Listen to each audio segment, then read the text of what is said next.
Evening with a Legend is a series of presentations exclusive to legends of the famous 24 Hours of Le Mans, giving us an opportunity to bring a piece of Le Mans to you. By sharing stories and highlights of the big event, you get a chance to become part of the legend of Le Mans with guests from different eras of over 100 years of racing.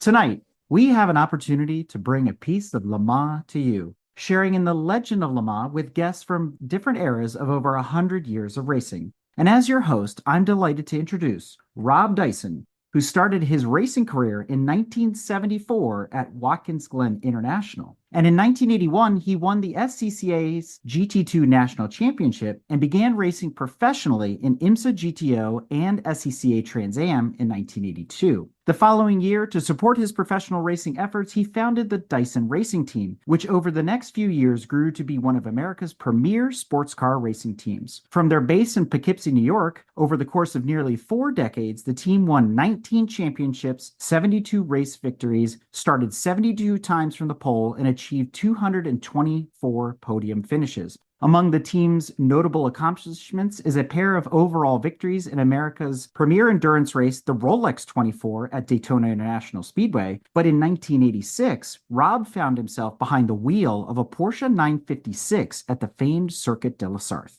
And with that, I'm your host, Crew Chief Eric from the Motoring Podcast Network, welcoming everyone to this Evening with a Legend. So Rob, welcome to the show. Great to be with you. You know, when you talk about racing, we're all lucky that we've experienced it in some way or form, whether you're sitting in the seats in the grandstands or whether you're in the pit crew or whether you're driving the cars. I mean, it's just such a captivating sport. It's just remarkable. So glad to be with you. Well, for those that don't know Rob's origin story, we actually encourage you to check out his keynote address from the 7th Annual Argetsinger Symposium on Motorsports History on the Motoring Podcast Network. But we want to fast forward through your time at Watkins Glen, through the early days of the 80s to 1986. But take us to 1986. How did you get to Le Mans? Was it always a goal? Was it a bucket list thing? What kind of deals had to be made to get you from America over to racing in France? All I can tell you is that, relating these stories, it's kind of got me thinking about it.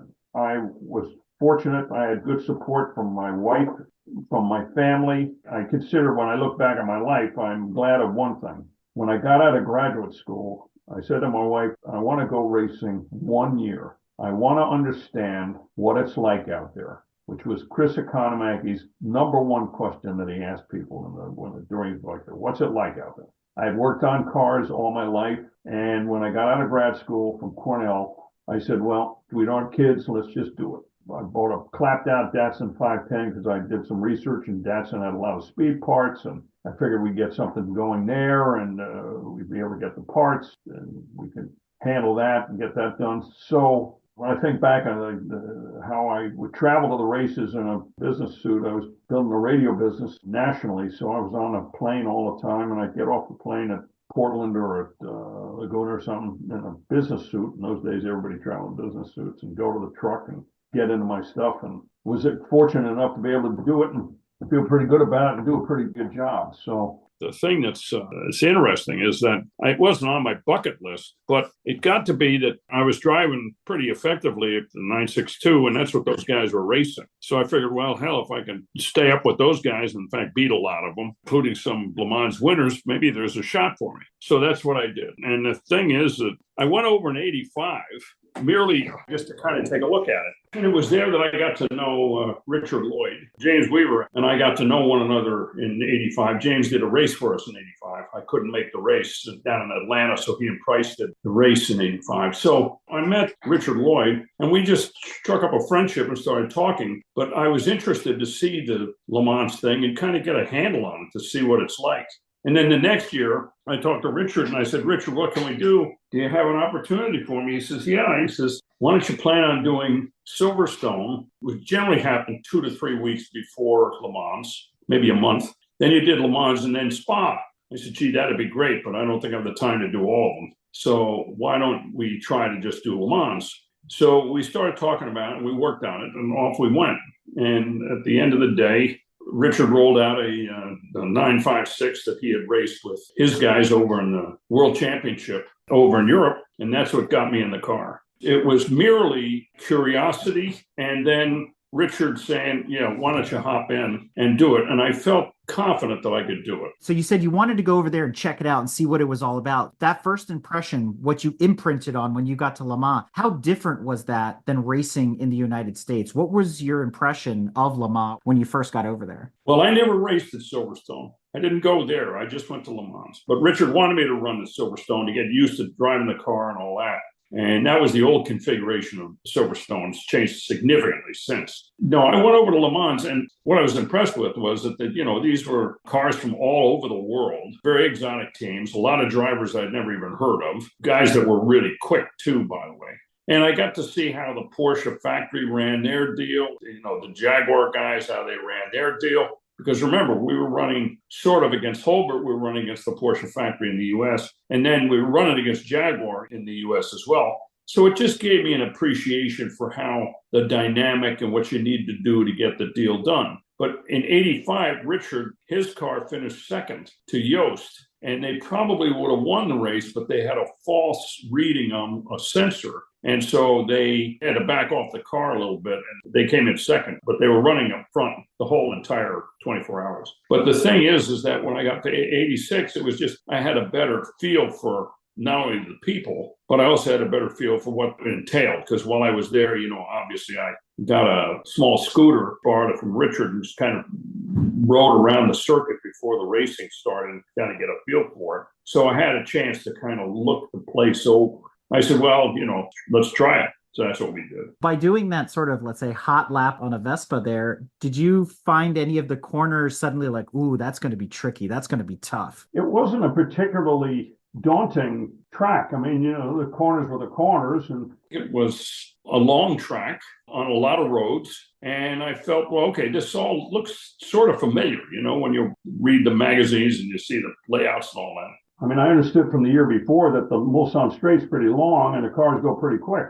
And that's how I just handled it. Said, okay, let's go. Which is interesting because you weren't a stranger to a car that was capable of, let's say, doing in excess of 200 miles an hour because you were already piloting 962s. I was doing my own research and I had to just kind of scratch my head for a second. It's like 956 in 1986. This is the period where there's an overlap between the 956 Group C car and the 962s. So did you feel like maybe you were taking a step backwards running the 956, or how did it compare running the Liqui-Moly 956? Well, fortunately, there wasn't much difference between the 956 and the 962. The 956, they just had a slightly shorter wheelbase, water-cooled engine, actually not as powerful as our air-cooled engine that we were using. But the car, the basic ergonomics, the instrumentation and everything, the way the gearbox worked, the way the visibility went, the mirrors and all of that was the same as a 962. The only fundamental difference was the power plant, which was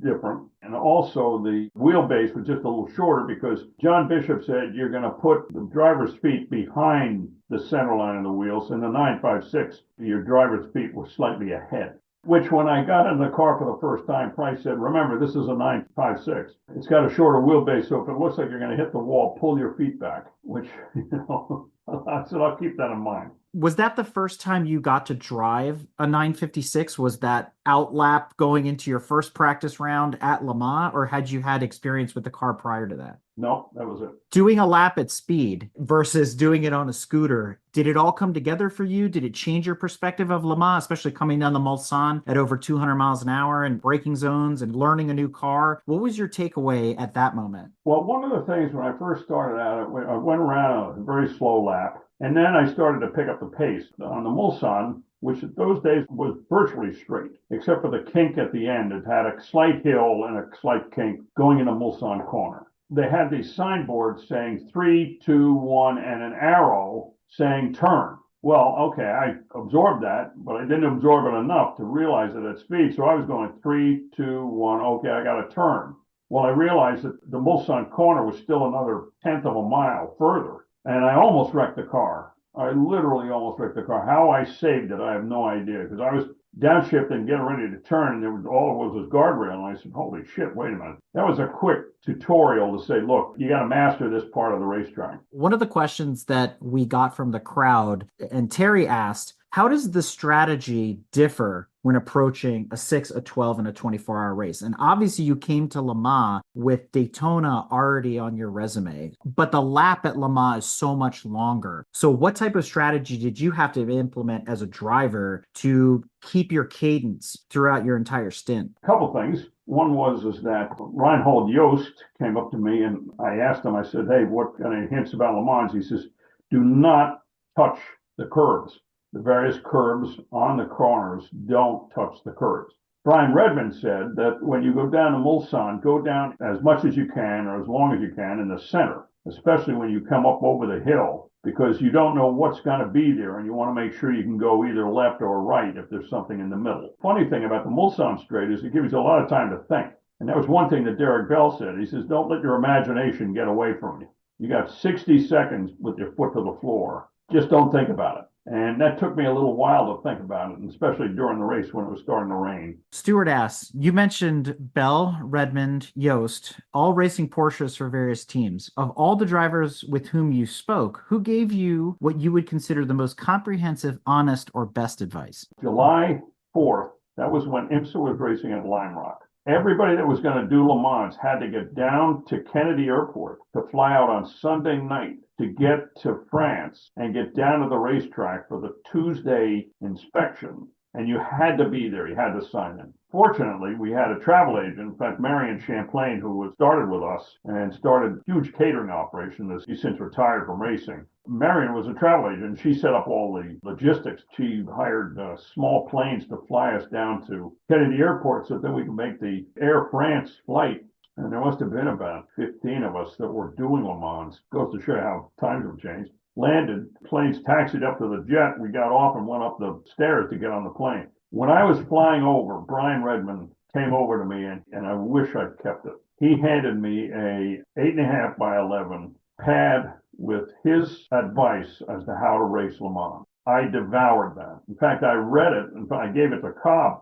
Cobb may have it. He was the guy that gave all the detail on all the how the pit straight is, the kind of gearing you'll use going underneath the Dunlop Bridge, going down through the S's, how to handle the Mulsanne straight. He was the one that wrote, go down there in the middle as much as you can, especially over the brow by the kink. The Indianapolis, you've got to be very careful there. It's the road leading up to Indianapolis is crowned, and it still is, as a matter of fact. So you got to be careful that you're not going to unbalance the car, pick a side and go down that side. And so you got to kind of stay with it. And that was the most edifying of all of it. And he was then and is even now a very, very, very close friend. The other thing is that the car was really set up pretty well. We ran the long tail. The long tail is a streamlined tail. Racing in IMSA, we had a high tail, more of a sprint format. The other thing is because we were running this water-cooled engine, which was very benign, a 2.8 liter engine that was almost silent. It was very quiet, wonderful balance. It wasn't quite as loud or noisy in the cockpit because it didn't have the blower fan like the 962 did. That was a significant difference in kind of the way the car felt. It was just quieter. You were doing all these very fast speeds, but somehow it was just quieter and a little bit more, I won't say relaxing, but it was a little more calming than having the air-cooled engine, which sounded loud from the start in the cockpit. The fortunate thing is our relationship with Goodyear was pretty deep, and so we were running Goodyear tires. And so we were running Goodyear tires that we knew how they worked and we knew how they ran. We had several of the same tire engineers that we have with IMSA. So you had that advantage. But the strategy was, just go until the red light comes on and then come into the pits. Drive as fast and as comfortably as you can. The stopwatch tells you whether you're doing anything or not. You work up to it. We did not have radios in those days. Nobody did. Nobody had radios. People were experimenting with them, but the communications laws and all that stuff in France said you can't use radios, where we were just starting to use them in the U.S. So no radios, new track, new car, and new teammates. So talk about the relationship with the other guys driving the 956. The guy that was the European, the Liqui Moly sponsored driver was Mauro Baldi. who we had known from being over in the States. He ran in the States as well. Very affable, very good guy. And then Price Cobb, of course, was probably my oldest friend in racing. So Price and I went over there as kind of a package. You got to understand, I'm a business guy. I didn't do this for a living. And I didn't do all the races from 1981 on. I never did a full season of racing in whatever class I was racing. Then we met with Morrow, and he drove us around the racetrack. And when it was a road, when it's open and you can just drive around and take a look at it, he explained a lot of the intricacies and the kind of the tricks of the trade. He was very, very forgiving of our ignorance. And so he was a great teammate in that respect. Being a businessman and time being part of the constraints of your ability to complete a season and things like that, were you considered just part of the team, or were you looked at as, let's say, what we would call today the bronze driver or the gentleman driver, or how were you positioned in that hierarchy? Well, Price and I, of course, had raced together. So it wasn't like, who's this guy? So Price and I, we'd done pretty well on a couple of races. One out at Riverside, and, we were a unit. There was no problem there. Baldy, I think, respected us. I don't know whether he ran at Riverside when we ran there, but, he knew us as being serious drivers. In fact, what I did for a living was kind of irrelevant. I didn't feel out of place, or I didn't have any sense that, I was behind the eight ball. It was just, hey, I got a job to do and let's go. That was the great thing that I had about racing, is that it was so different than what I do day to day. So I didn't feel unequal to anybody.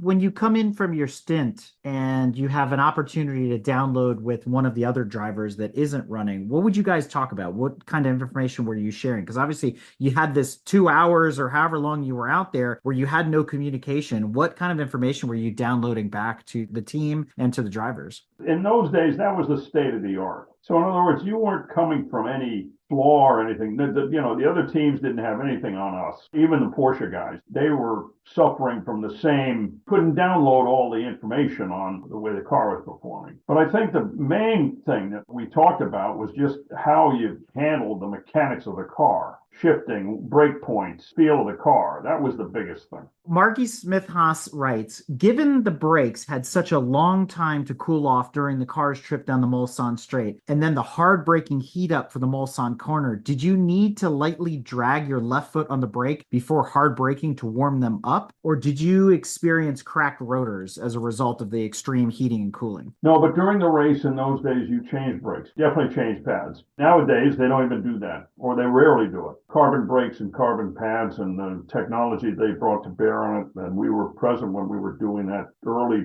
carbon brake stuff with prototypes we were running. We were using steel brakes. That was the way you had to do it. And this is true also at Daytona in those days. When you came down the straightaway, when you crossed the stripe, you kind of rolled your left foot over the brake just to touch it a little while you're flat out, just to get them a little bit warmed up. And you had to do that at the Mulsanne. The rest of the time, you could pretty much brake normally. The thing that we had in our 956 is we were the slowest of all the Porsches on the straightaway. We were the quickest of all the Porsches in the corner because we did not run a Le Mans under tray.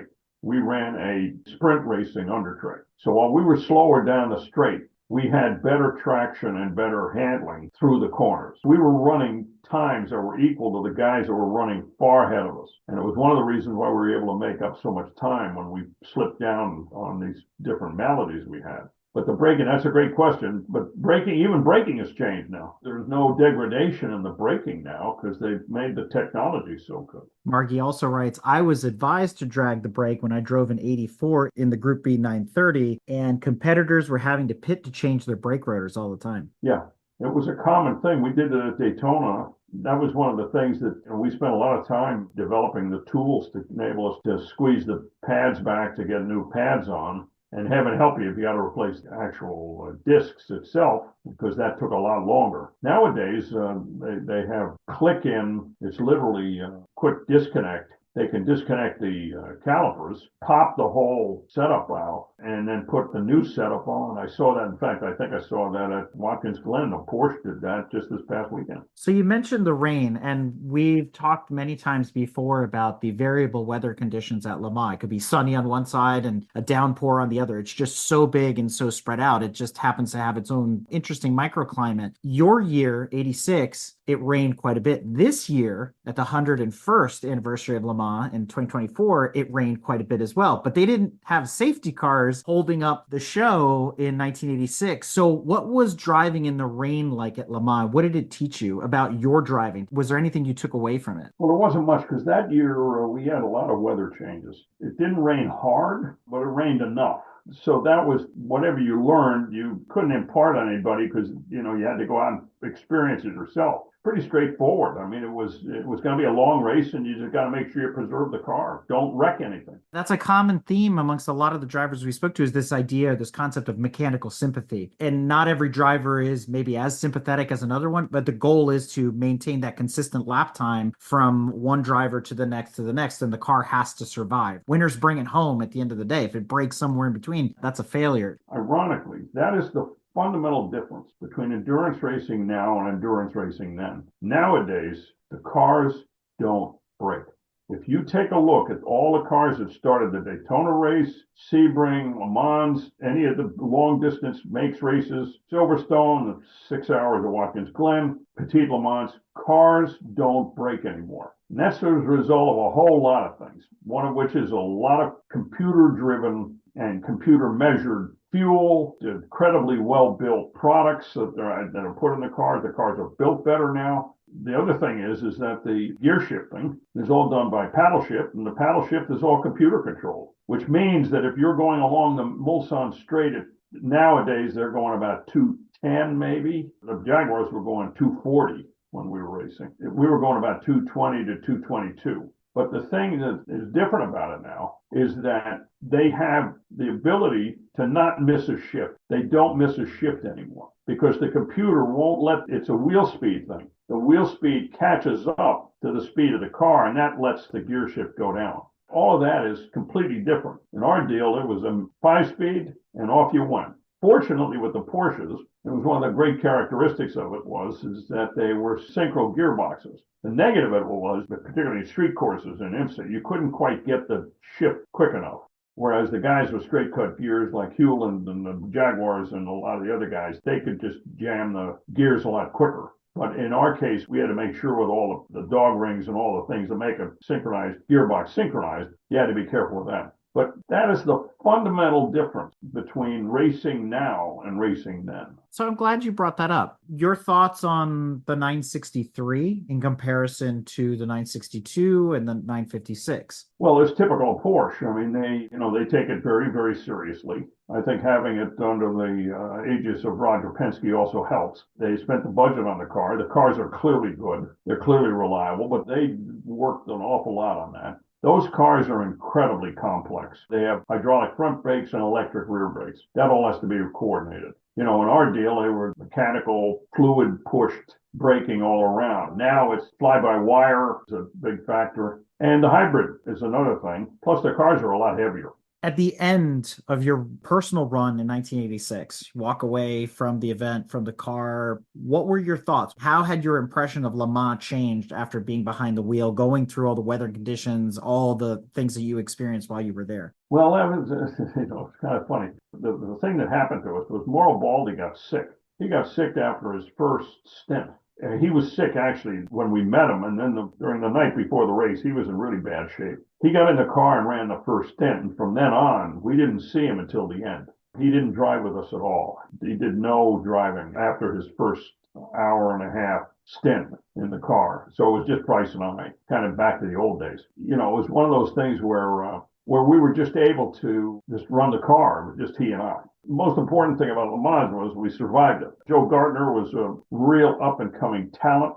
He was driving a Kramer car, and the transmission locked up. He hit the Armco barrier, car cut in half, died of his injuries there. But I think the biggest thing is that I came out of it. We finished. We were running as high as 5th. We finished 9th. We were as low as 17th. We had some car problems that were inexcusable, never should have happened. Had we not had the car problems, I think we could have been up easily in the top 5. We had a very fast car. The thing that was significant about it was that after that, there was no straightaway that was long. Any other racetrack I raced on, the straightaway was never as long. You were never on the foot to the floor for as long as you were and had the time to think about it as you did it going down the Mulsanne Straight. The other thing is, I was kind of afraid of the dark. I've always been a little bit afraid of the dark. Well, when I finished Le Mans, I was not afraid of the dark anymore. Running in the rain, in the middle of the night, which didn't last very long, but running in the rain in the middle of the night, 220 miles an hour, cars darting all over the place because the adhesion was poor in those rain tires. That was the other thing that kind of changed. I could be in total darkness and not have to worry about it. Was it something you wanted to do again? Well, I'll tell you why I only did it once. I only did it once because first, now it's a real time sink. You've got to be there for a period of time. We got off the plane on Monday morning, and we were at the track on Tuesday, and we did inspection and all that, and ran Wednesday night, Thursday qualifying. Friday had off, and then Saturday was the race, and Sunday, we headed up to the airport. Now it's a lot longer, a lot more elaborate timing-wise. Had I not finished, had our car not finished, we had wheel bearing problems. We had a shock absorber go, all had to be replaced. I had a lower control link go on me and the kink at about 200 miles an hour. Popped the right rear wheel kind of on its edge, slowed up, came in, they fixed it, and off I went, got back into it. I couldn't believe it. I actually did it in retrospect. But anyway, so if I had not finished the race and not had the experience of driving around that track at the end of the race with the corner workers coming back onto the track surface, waving all of their flags, their congratulations for having survived it. And in those days, remember, one guy didn't. And they had another team, a GT team, had a pit fire, and they had some people really seriously injured there. So, it was kind of an experience that I'm glad I did. And I don't think I could have duplicated it doing it again. I just felt that I hung it out there. I had done it, did a great job. My times were comparable to all of the top guys. I felt very confident driving the car at the tail end. I finished the race. I just think that the experience was hard to beat a second time, so I decided not to do it. I had plenty of offers from other people, other teams to do the race. Jaguar called me. Tony Dow was running the Jaguar team in the U.S., said, would you like to come and test and maybe do Le Mans with us? And I said, Tony, no, I just won't have the time to do it. That would have been a first-rate team. Knowing those guys and racing against them, they were good. They knew what they were doing and had great equipment. I just felt that it was just good once, and let's not push your luck. That's really what it was. So it sounds like Le Mans made you a better driver. So you took that with you back to racing here in the States and other places then. Oh, yeah. So 1986, that was your time behind the wheel at Le Mans, but it was not your last time at Le Mans. So let's talk about the years following that, and especially coming back as the team principal for Dyson Racing and also supporting your son Chris's 3 attempts at Le Mans in 2004, 2009, and 2014. So what was that like coming back after all the changes from your time behind the wheel? Because the Mulsanne had changed, the pits had changed, all the new buildings that were put in place. What was it like returning to Le Mans as a team principal? Well, it was kind of interesting. Chris signed on with Jan Lammer's team and a prototype. Jan had driven for us in a couple of races. And when I got there looking around, the place was substantially changed. I mean, the garages in 86 were the same garages that were there probably since the late 50s. And they looked them. It reminded me of Sebring before Don Panos took it over. Same kind of thing. Plaster was falling off the ceiling, and the bathrooms were, I think, in mixed company. I wouldn't like to describe them, but anyway, kind of a mess. But the other thing that changed, of course, was the fact that the teams had radios, they had more electronics, they had setups in the garage, they had setups out on the pit wall to monitor how the cars were doing. And taking a brief again on a scooter that Jan Lammers had, I talked to the organizers, and they let me ride around in a more of a motorcycle, so then they'd get it done quicker, and ran around the course, and it was substantially different. They got rid of the S's, the Dunlop Bridge is different. It's slower. They put a chicane there at the end of it. In fact, I think one of the reasons why the Toyota lost in second place was because they spun out there. But the Mulsanne corner was in essence the same. Down into Indianapolis, it was the same, and the Porsche curves were the same. But the runoff area was a little bit better. Still not great. I still think it's probably one of the most dangerous racetracks on the planet. Armco barriers have long since been discredited as a safety barrier, but that's what they line most of the track with. Frankly, it's because most of the Mulsanne straight is a road. But the chicanes were the thing that were just staggering how slow it made the cars go. And yet the cars at the end of it qualifying faster than we ever did. Shows you how technology and cornering speeds and braking have changed. I found it different, but it was good to be over there to see Chris run. When I was there, I met so many of the people that I actually raced against 20 years before, different people from all walks of life. But the thing is that the spirit of the place and the daunting task it is to run that race and to win it still remained. You talked about how Brian Redmond gave you all this advice, and you still wish you had a handwritten note wherever that ended up, and that was sage advice at the time. But you also said how much the track had changed, especially when you lead into 1989 and 90 and so on, where it really started to take the shape that it has today. Being very involved in your son Chris's racing career as part of Dyson Racing and all that, it was probably very difficult to relay any advice to Chris because the track was so different. So what did you guys talk about? Did you find common ground? Was there some sort of shared experience there between Le Mans of the past and Le Mans of today? Some. I told Chris that he'll feel far more pressure. There are a lot of races all over the world, but I think there are probably 5 races, that are real races. Le Mans is one of them. Indy 500 is one of them. Probably the Grand Prix of Monte Carlo is one of them. Bathurst is one of them. The Daytona 500 is one of them. But then, you get down to them and all the rest of them are kind of just car races. I told him that when he goes over there, it's going to be a different thing. Because when he went over there in 89, they hadn't done all the chicane work. They had changed a little bit of race came close to running the same course that I ran on. But they did add a chicane going onto the straightaway. They since moved it further down, so kind of a Mickey Mouse chicane. But the big thing is that I just said to him, you're going to feel a little more pressure on this one. But Chris was pretty experienced by the time he did it. He had run a lot of races with us and did pretty well, so he kind of knew the score. But I think other than saying that, this is it. If you're talking sports cars, this is the Indy 500 of sports cars. This is it.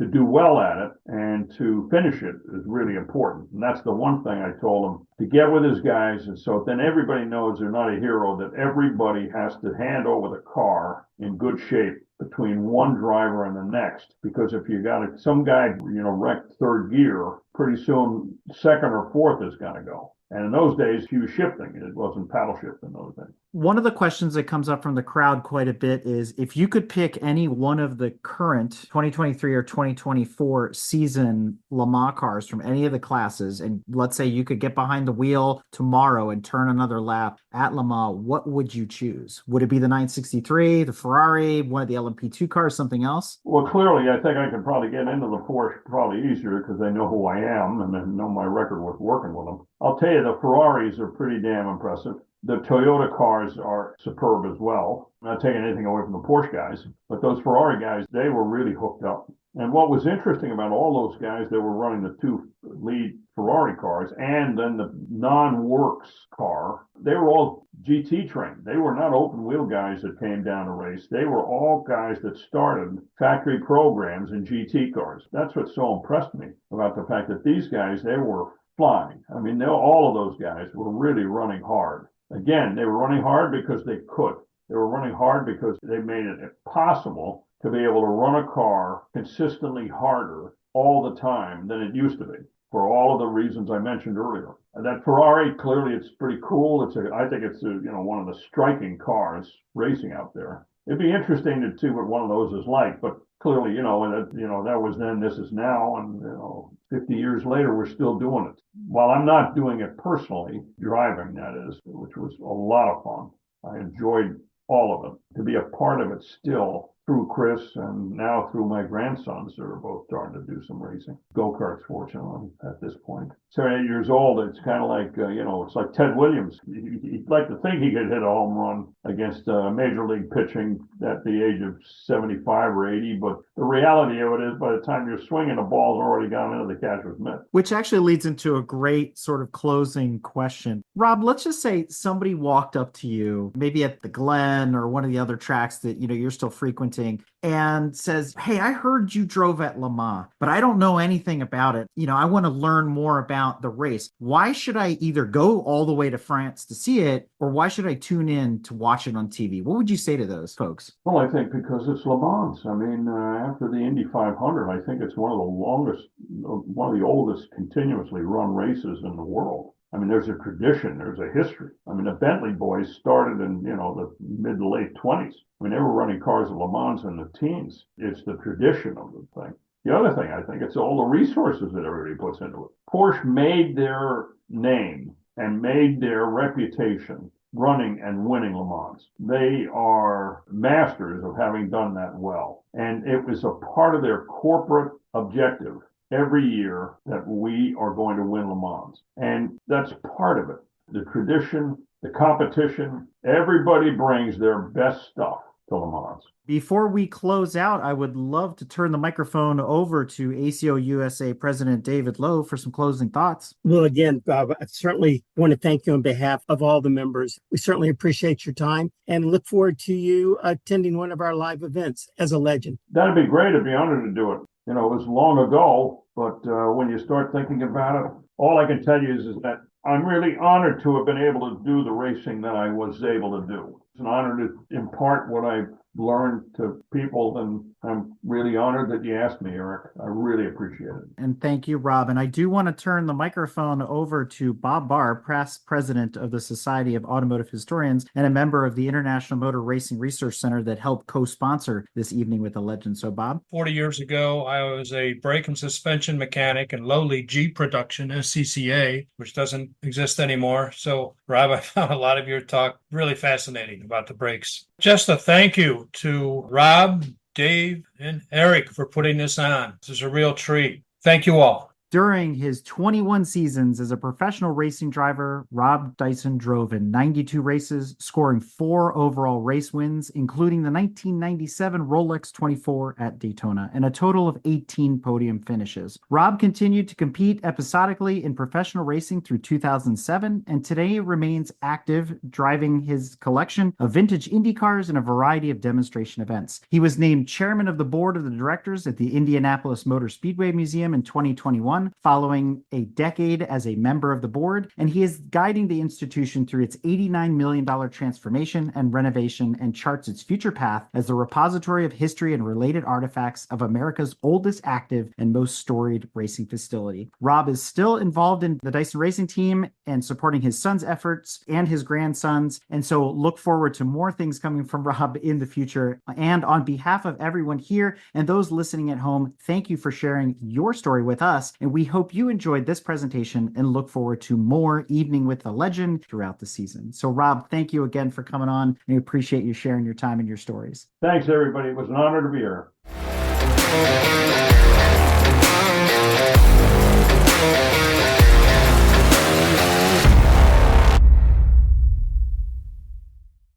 This episode has been brought to you by the Automobile Club of the West and the ACO USA.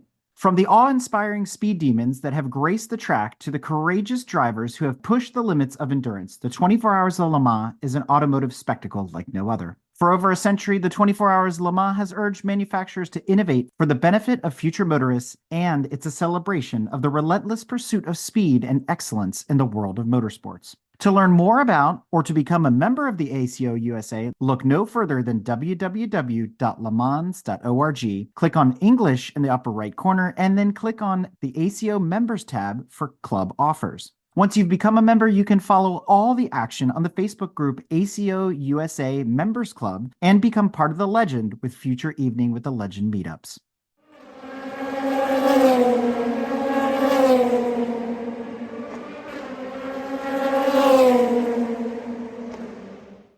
This episode has been brought to you by Grand Touring Motorsports as part of our Motoring Podcast Network. For more episodes like this, tune in each week for more exciting and educational content from organizations like the Exotic Car Marketplace, the Motoring Historian, Brake Fix, and many others. If you'd like to support Grand Touring Motorsports and the Motoring Podcast Network, sign up for one of our many sponsorship tiers at www.patreon.com/GT Motorsports.